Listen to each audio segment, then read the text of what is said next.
History's greatest console, the Sega Master System, had several tricks. It had proper RGB video output 21 years before Nintendo, for example. It had a cartridge slot that actually worked. And even if it didn't, there was always a built-in game in a card slot so you could still play things. And it's that card slot we're here to talk about today, because it had another cool trick. 25 years before 3D TVs briefly became mainstream, and 30 years before viable home VR, the Master System had fully 3D games. And I mean fully 3D. The card slot accepts a pair of active shutter 3D glasses, and there's a range of 3D games that use it, all but one of which I have in cart form. The glasses were invented by Mark Cerny, also the lead hardware engineer on the PlayStation 4 and 5, and a man responsible for several iconic Sega games. There is a problem. Firstly, these glasses have the same drawback as light guns. Namely, they don't work on modern TVs. Secondly, they're rare and expensive. The glasses would these days probably set you back north of £50, and none of the games are anywhere better than semi-rare on the classification. Thirdly, clearly you know I'm supposed to be showing you these on YouTube.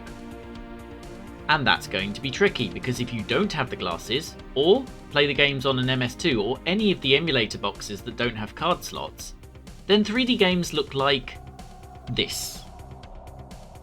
We have a solution. If you're here on YouTube, find yourself some of those old school low-tech coloured 3D glasses. You probably have them in some old DVD from a 3D movie like Spy Kids 3D. If not, check the description, you can get a pack of 10 for a £5 on Amazon. Then, sit fairly forward and relax, because using these, you're about to see all the 3D games on the system, including the secret one, in full 3D. There is, unfortunately, an obvious loss of some colour information this way, but at least you'll be able to experience 3D gaming 30 years and £300 of VR headset before everyone else did. Outrun. We're doing this one first for a couple of reasons.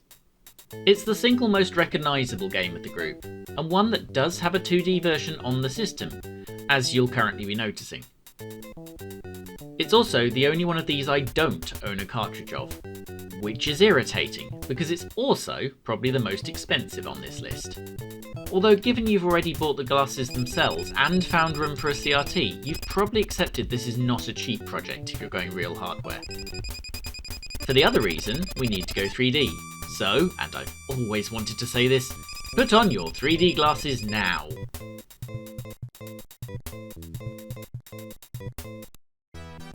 The other reason is that before we even start, this neatly illustrates the main problem with the Master System in 3D. The effect you saw before is because they're active shutter glasses. They very quickly open and shut in time with the frames. That's why they need the connection to the machine. The Master System shows the left and right eye's images in turn. In practice, what this of course means is you're halving the frame rate of any game that uses them. And it's not like the Master System, especially in 3D effect games, usually has a lot of those in the first place. Outrun suffers for this possibly worse than anything else we're going to see. It's the price you pay for actual 3D in the late 80s, of course. Let me show you some gameplay. And to be fair, this works. The Master System Outrun is not my favourite conversion of the thing, although it's light years beyond most of the home computer ones. But it is perfectly competent, and this in 3D is actually quite a pleasant experience. It's simple, unrushed, and in beginner difficulty is a fairly chill experience you should get plenty far in, even if you're spending your time being uncomfortably aware you're currently wearing 2 pairs of glasses. I'm going to have to get that damn cartridge, aren't I? As we continue, do take off the glasses briefly when we get to the tunnel, because it looks like a disco in a police station if you do, and that's excellent.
Isn't that end music just lovely? The soundtrack to some 80s gaming lounge bar. Someone's going to come in with a cigarette on a long stick for some reason at any moment. Space Harrier. If you take the glasses back off for a second, here's the other famous Sega arcade game in the lineup, and the one I normally don't get on with personally, but I'll do my best here. It's also a game that should benefit from 3D better than almost any other, but may well die on that frame rate. This is the Master System's 2D version. Let's go into the third dimension. And immediately that title screen pops. It's right in your face. I'm sitting close to a monitor for this, so it might be different on a TV, but crikey it'll take your eye out. Game time! My theory is pretty sound immediately. A proper sense of depth really helps Space Harrier, a game where I've always had spatial awareness issues. You do immediately notice one technical limitation though. Take a look at those little enemies. The Master System is having to draw them as full rectangles and try to make them blend in with the background, which they absolutely do not do. If you don't see it here, you'll see it with the tall enemies later. It's actually a problem in the Pancake version too, you just don't really notice since it's not right in your face. I like this. I don't get on with Space Harrier, but this I just might. I've never been so good at the game, and the 3D effect means I actually know where everything is. It's effective too. Those planes really fly at you in 3D. I'm not even minding that frame rate too much, although it'd certainly benefit from having the missing ones back. I think there's a 3DS port, and suddenly I'm minded to go hunt that down.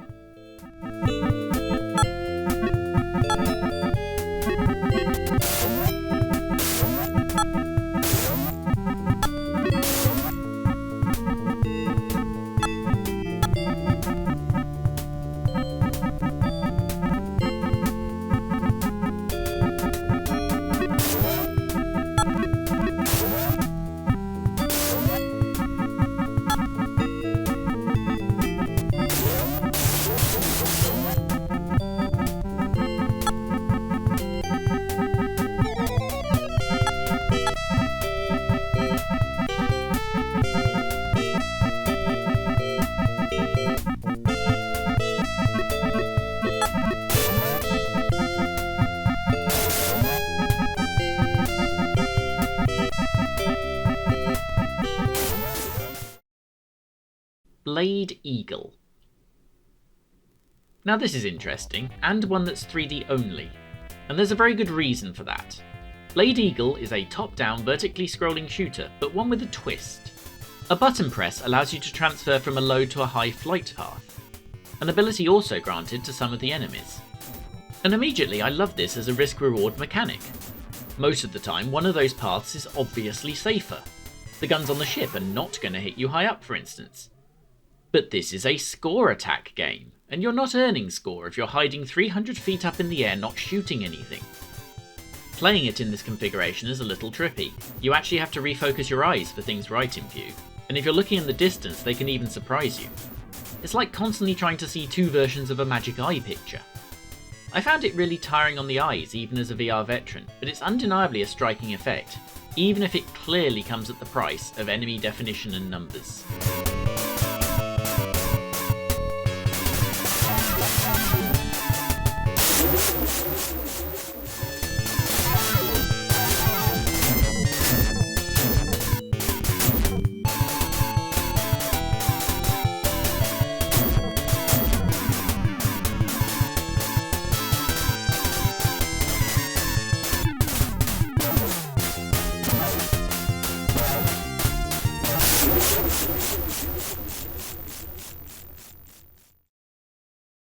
Maze Hunter. This is interesting because it's absolutely a 2D game, but it's using the 3D very effectively. Maze Hunter is, well, it's Chill Gauntlet is what it is. You explore the 20 mazes, and the very basics are you need a key to escape and then find the exit. There are enemies which semi-randomly regenerate, and that's about it. Really, you should play this just to make the little guy jump. It's adorable. He comes right out of the screen. The game is a lovely calm experience really, a proper explore 'em up, only ruined in that sense by death sending you right back to the start of a level, which happened to me many times in what turned out to be the penultimate room of level 1. Death is easy too, because you have no hit points, and you really need to line up an enemy right to hit them. On an experience level though, this is imaginative, and certainly different from anything else we've seen.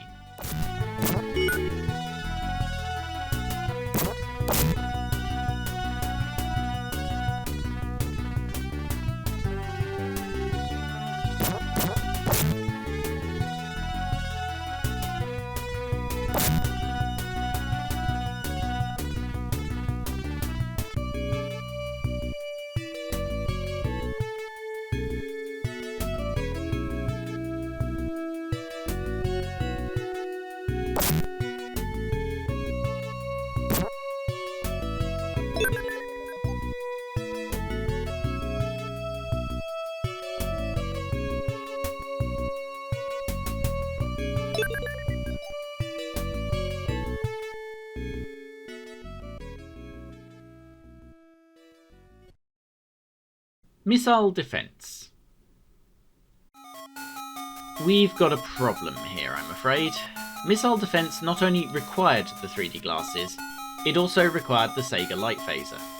I have both of these things in physical hardware, but this software solution is not going to support the light gun. So for archival purposes, here's the attract loop to give you an idea.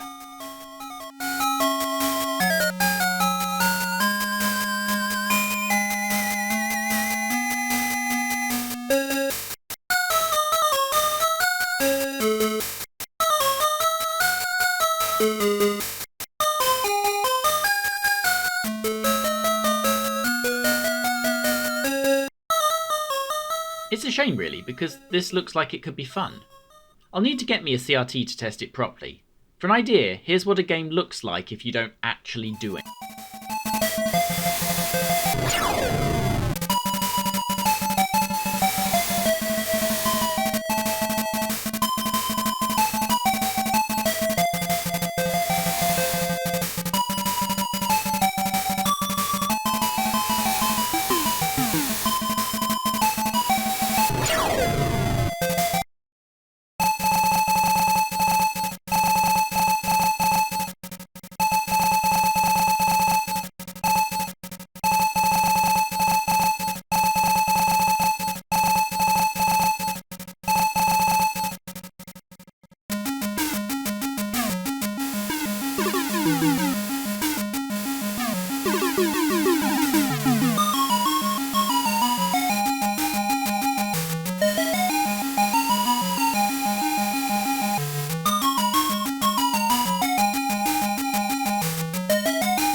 Poseidon Wars.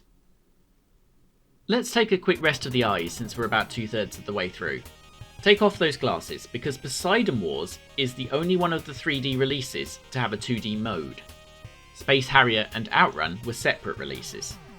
I'm glad I own this, because to find this out I had to read the manual. You have to plug in a second pad and press button 2 on that, at which point no matter where you are in the game it instantly switches to 2D. So here's our only bit of actual hardware capture this episode, because it was the easiest way to get a second pad working. If we play a game in 2D, we discover it's really quite pretty, but as a shooter has that obvious failing of a lot of the light gun style shooting games that use the pad. Namely, that the cursor moves so slowly it's physically impossible to get to a lot of the enemies. The missiles move side to side on the screen as quick as you can, so you can't get them unless you're already in the way. Nonetheless, it's given us an idea of what colour should be like in 3D. So let's switch back and have a go. I'm interested to see if it's any easier with some depth. That is a hell of a title screen, isn't it?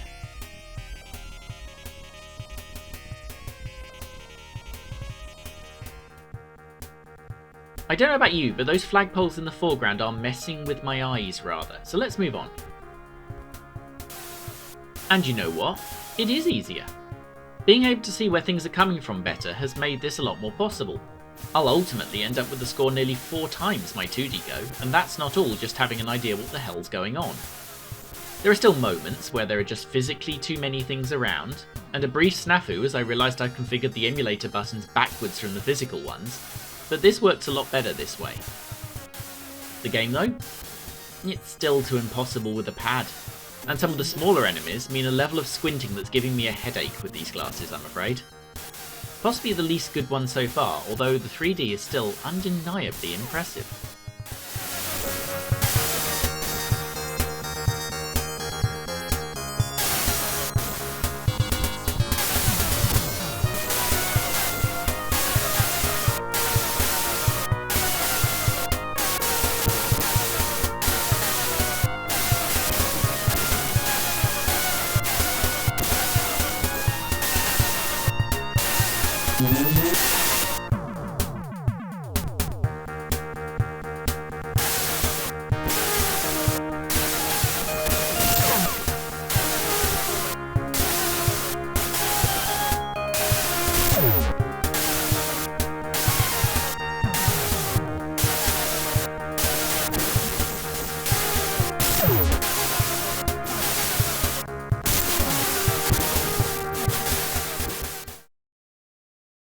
Zaxxon. Now, this is interesting. Zaxxon is a cross between Space Harrier and something like Blade Eagle, with maybe a touch of the Star Fox about it. It's an into-the-screen shoot-'em-up in space, and it works quite well. It did take me a few goes to get my eye in, so this footage comes from a bit later, but once you do, it's very playable. Weirdly, I think this is the title that really brings home to me how transformative this technology was when it was a thing you could have in the home for home console prices over 30 years ago now. And it's not even for this bit, it's for when you reach the tunnel. This is pretty incredible. It's like a cross between some futuristic hologram and the end of A New Hope. The closed-in nature also improves the slight issues with lining up shots too. Having this at a time when all your mates all still had ZX Spectrums would have been pretty incredible. And even now this tunnel section is getting appreciative nods from me, despite the fact I have a full modern VR setup. Very nice.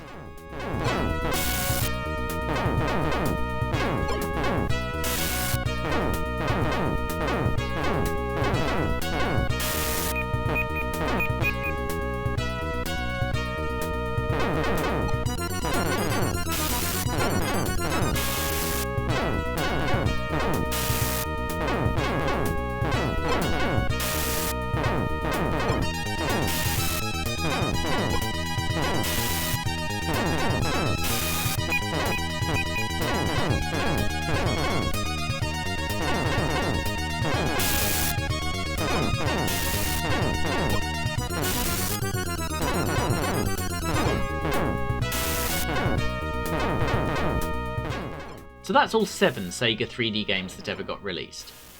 It's not a bad little selection all told, even if it never really caught on.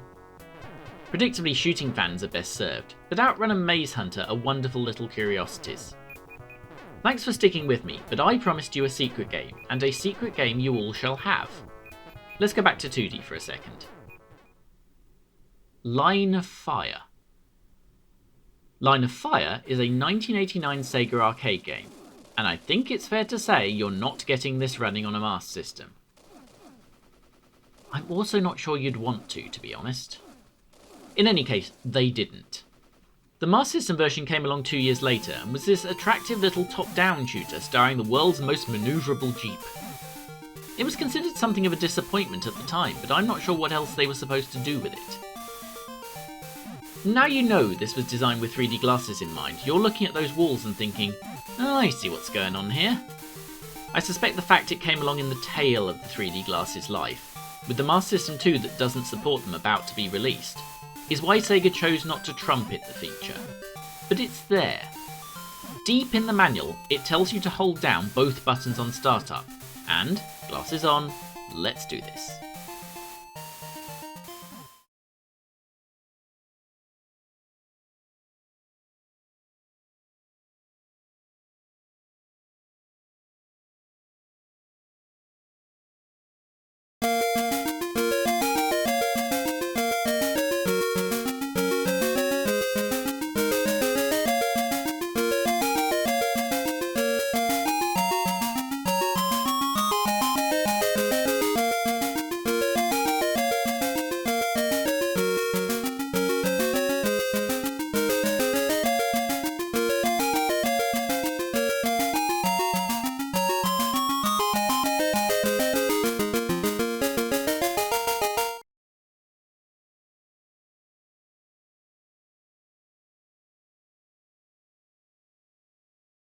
And with the game being something we all know well, we can concentrate on noticing a few bugs in the 3D, which is notable as much for the realisation that wasn't true of any of the other games as much as anything else. Maybe this was rushed or mostly abandoned, but here, especially if I skip you forward a bit, there's the odd couple. Mostly things like those grenades and the turret bullets that seem like they're going to go over your head but actually hit you. Nonetheless, it's obvious that at least at some stage this was supposed to be a 3D glasses game. There are things like that wall design which there would be no reason to do otherwise, and an especially excellent section a little later here where you jump a canyon and briefly end up face to face with the helicopters. Still, should you have the hardware, this is worth rolling out. Very few have played these games as designed, and that's only going to be more true for Line of Fire.